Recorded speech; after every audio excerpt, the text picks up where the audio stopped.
Naam, karibu tena mtazamaji, tuendelee na taarifa zaidi.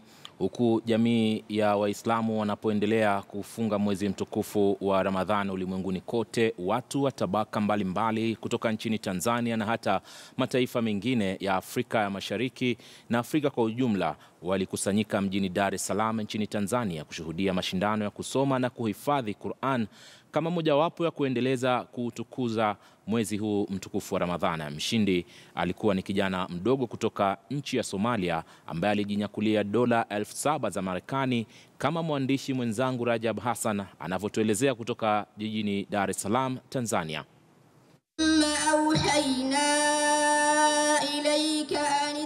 Sauti ya Qur'ani ya kisomo cha Qur'an inasikika katika anga la Dar es Salaam.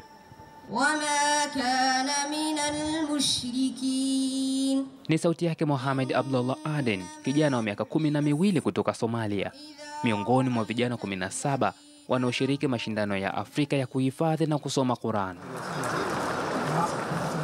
Bingwa wa kuhifadhi na kusoma Qur'an katika mashindano haya amekuwa Mohamed Abdullah Aden kutoka Somalia. Nimetokea Kismayo hadi hapa Tanzania kusoma Qur'an. Nimeshinda. Namshukuru Mwenyezi Mungu. Mashallah.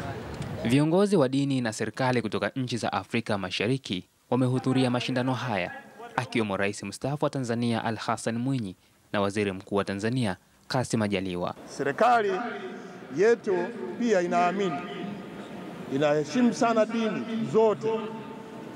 Na leo hii tumekusanyika hapa tukilitamka neno la Mungu.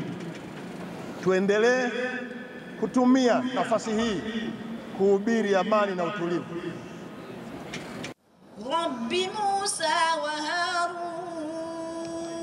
Qur'an katika imani ya Waislamu ni mwongozo baina ya haki na batil, na inaaminika ililetwa ndani ya mwezi kama huu wa Ramadhani miaka na dahari